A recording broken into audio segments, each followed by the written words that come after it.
මේ තාප්පේ ගැවුවට පස්සේ තමයි විදියක් නෑ අර හොඳ විදියක් නැතුව කොහොමදට ඇවිල්ලා මේ ගෙවල් අස්සේ වතුර ගම් වතුර. නැත්තම් මේ වතුර එන්නේ නෑ. අයි අපි ඉපදුනේ ඉස්කෝලේ ගිහලා හැමතැනම මේ ගෙදර තමයි අවුරුදු 50යි දැන් මට.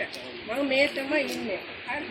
දැන් අපිට බෑනේ මේ එක ගේ නිසා අපිට අපේ ගෙවල් දොරවල් දාලා වෙන තැනකට යන්න බෑනේ අපිට. මේකට අනිවාර්යෙන් අපිට විසඳුමක් ඕනේ. මේ පාලම මැණික්වත්තේ මේ පාලම හදපු නිසා මේගොල්ලන්ට මේ පාරේ යන්න ඕනේ කියලා මේ පාලම ඇදුවේ. මේ පාලම ඇදුවට පස්සේ මේගොල්ලෝ මේ ගේ ඇදුවා. ඇදුවට හැම පාරෙම මේ ගෙදරට ගම් වතුර ආපු නිසා මිනිස්සු හැමෝම විකුණලා දැන් 5 දෙනෙක් වික්ක මේ ගේ.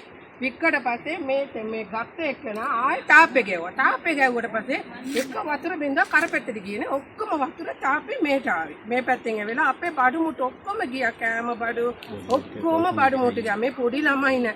රෑ වෙලාවන ඔක්කොම මැරිලා යනවනේ. දැන් දවාලේ හිටපු නිසා කමක් නෑ. අපි ඔක්කොම උඩ ගිහලා පාරේ හිටගෙන හිටියා.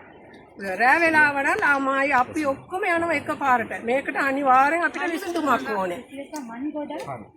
මේ පස් ගොඩ ගෙනලා පිරෙව්වා. අපි ප්‍රදේශ සභාවට ලියුම දීලා ෆෝන් කරලා ඔක්කොම කිව්වට පස්සේ ඇවිල්ලා කිව්වා පස් ගොඩ ටික අයින් කරන්න මෙතන දාන්න එපා. මේ ගෙවල් වලට ආනියක් වෙනවා කියලා.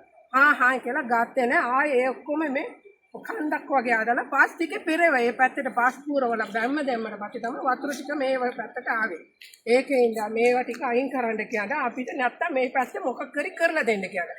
අපිට මේ අපේ ගෙවල් දොරවල් දාලා යන්න බෑනේ. අපි ත්‍රිවිධම් කරන්නේ ගෙවල් දොරවල් වලදී. එක ගේ නිසා පවුල් 10ක් අපරාධ වෙනවනේ. අතරමං වෙනවනේ.